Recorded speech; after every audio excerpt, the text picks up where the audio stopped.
People are asking one big question about Kris Jenner right now. Did she really build a billion-dollar empire, or did she trade her daughter's access to get it? Because the Epstein files might just have the answer. Now, the FBI stood up at the White House and claimed there were tens of thousands of videos. Then the FBI went on Joe Rogan's podcast and suddenly said there was nothing there.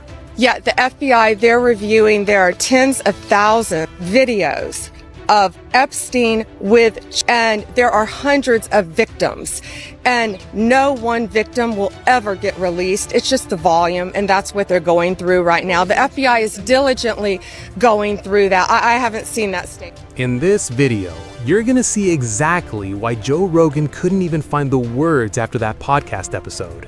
You're gonna see a real document sitting on the Department of Justice website right now that names the Kardashian sisters inside a Maxwell case victim complaint. You're gonna see why Paris Hilton snapped and pointed her finger straight at Kim. You're gonna see what Ray J was really talking about when he said the words federal RICO investigation on a live stream. And you're gonna see how Kris Jenner's whole playbook starts looking very different once you zoom out. So let's get into it, because there's a lot here. Okay, real quick, I know most of my viewers already know the basics, like who Epstein is and what he did, so I'm not gonna repeat it and waste everybody's time.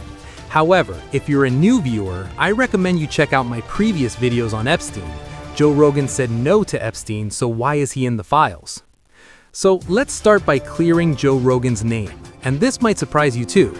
Joe Rogan's name is actually in the Epstein files, but not for the reason you think. Back in 2017, a physicist named Lawrence Krauss, who had been on Rogan's podcast before, tried to set up a meeting between Rogan and Epstein. This was after Epstein's 2008 conviction, after everyone already knew what he did, and Krauss still reached out trying to make the introduction. Rogan's response was, quote, "Are you high?" Then he followed it up with, "What the hell are you even talking about?" And that was it. Hard no. No meeting ever happened. I'm in the files for not going. Huh? Yeah, I'm in the files for not going. Jeffrey Epstein was trying to meet with me. Oh, I did see that. Yeah, and I was like, what? I'm like, no thanks. Yeah. Aren't you glad? Yeah, but I would have never went anyway. It's like, it's not even a possibility that I would ever went. But especially after I Googled him. I was like, what the fuck are you talking about? This was like 2017. One of my guests was trying to get me to meet him. I was like, bitch, are you high? Like, what the fuck are you talking about? For what? Now compare that to what happened with other people. Bill Gates kept meeting Epstein even after 2008. Reid Hoffman, the co-founder of LinkedIn, shows up over 2,600 times in the Epstein files. 2,600 times. Rogan shut it down immediately.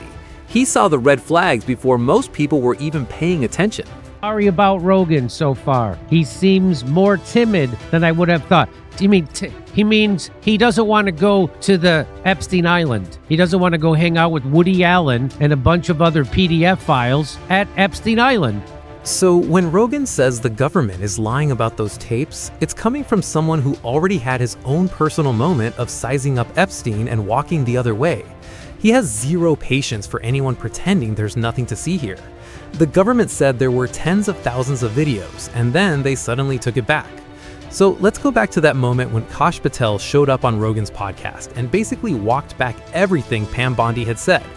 Rogan later did a follow-up episode in July 2025, and he wasn't holding back anymore. He said, quote, "Why'd they say there was thousands of hours of tapes of people doing horrible things? Why'd they say that?" And then he pointed out something a lot of people had already started noticing even before they joined the Trump administration. Pam Bondi, Kash Patel, and Dan Bongino were all loudly demanding that the Epstein client list be released. All three of them, publicly. Then all three of them joined the administration, and suddenly there's no client list, no videos, no more disclosure, case closed. Rogan called it gaslighting. Those were his exact words. He said the Trump administration was gaslighting the public over the Epstein files. And remember, this is a guy who endorsed Trump in 2024. This wasn't a partisan attack. It was simply, you said one thing, now you're saying the complete opposite, and you really think nobody noticed? Very specific illicit desire to want underage people. Well, how do you even find out that someone's into that? He said, quote, "That film has a fucking minute missing from it. Do you think we're babies? What is this? And then he landed on what he believes is really happening. He said, I think the cynical perspective is that at the highest levels, it's all being controlled by money. Whatever that compromised organization was, they're running another version of it right now. Do you think people just assume it's blackmail because that is how you would blackmail someone, especially underage girls? I think it is very possible that there could have been indirect blackmail, meaning Epstein passes it on to an intelligence service, to a corporate espionage client or something, and they use that for their own purposes. A compromised organization is basically where you give powerful people access to things they should never have access to, and then you use that as leverage over them forever. That's the system Rogan believes is still running. And it's the system that makes everything else in this video start clicking into place. Because there is a real document on the DOJ website that names the Kardashians.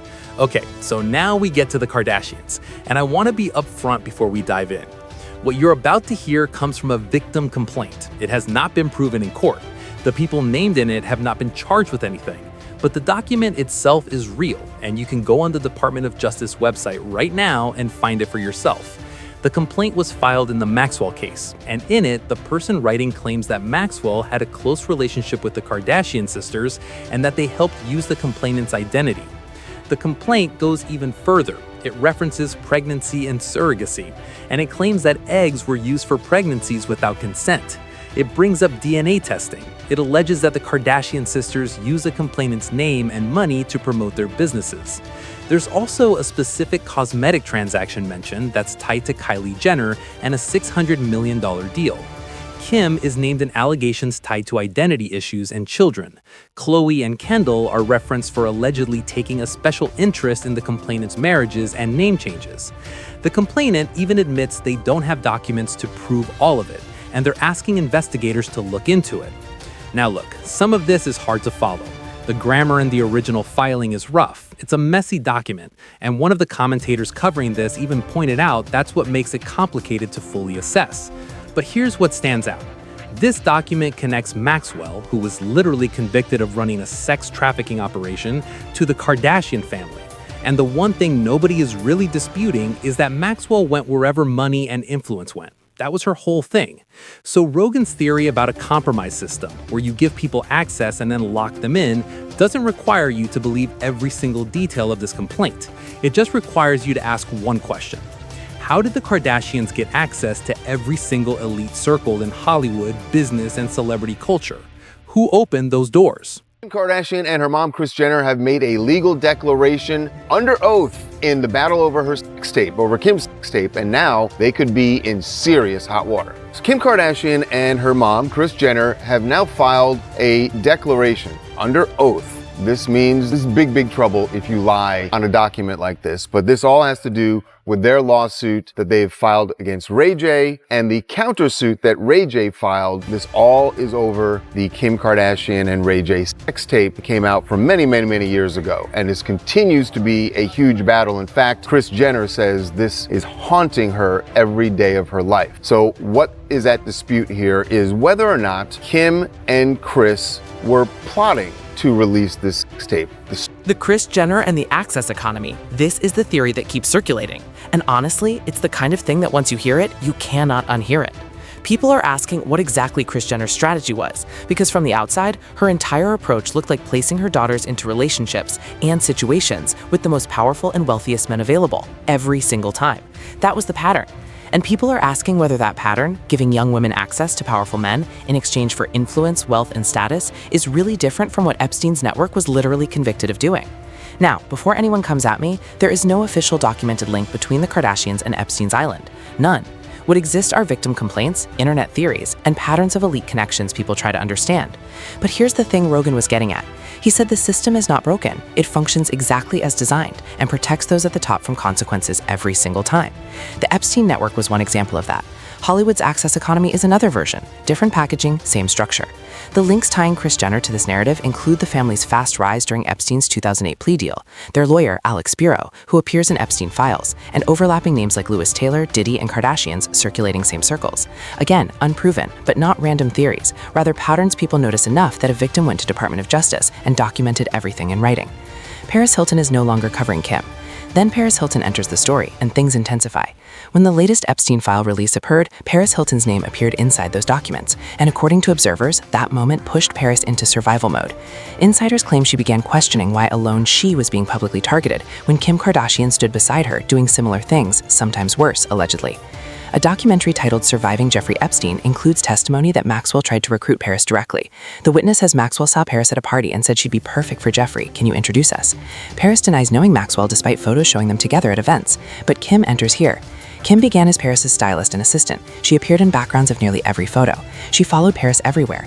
Insiders say Kim leveraged that access to enter elite circles Paris moved in, including Epstein-linked networks. Paris watched Kim rise to fame. Paris watched Kim become billionaire. Paris watched Kim distance herself quietly while Paris faced public backlash. So Paris allegedly snapped, and insiders now claim she is speaking with investigators, revealing what she kept hidden. Meanwhile, Kim's response involves lawsuits. She went after Ray J following his livestream remarks referencing federal RICO claims about Kris Jenner. Ray J later countersued, calling it a public relations strategy. One detail people highlight is that FBI investigation has not officially closed, only slowed down. As Rogan said regarding Epstein, when powerful figures go quiet, it is rarely absence but overflow. Kim has distanced herself from Paris, cut ties with Diddy, cleaned records, and her name continues appearing. Somewhere within this, insiders claim there exists a file carrying Kim's name. Whether it ever becomes public remains uncertain, but pressure builds toward exposure. Now I want your thoughts and comments. Do you think these files are being buried? Do Kardashian connections make sense to you? Drop below, I want to read your views on this topic. If this video gave you something new, hit like and subscribe to News Island. We cover stories directly, no fluff, no filler. See you next time.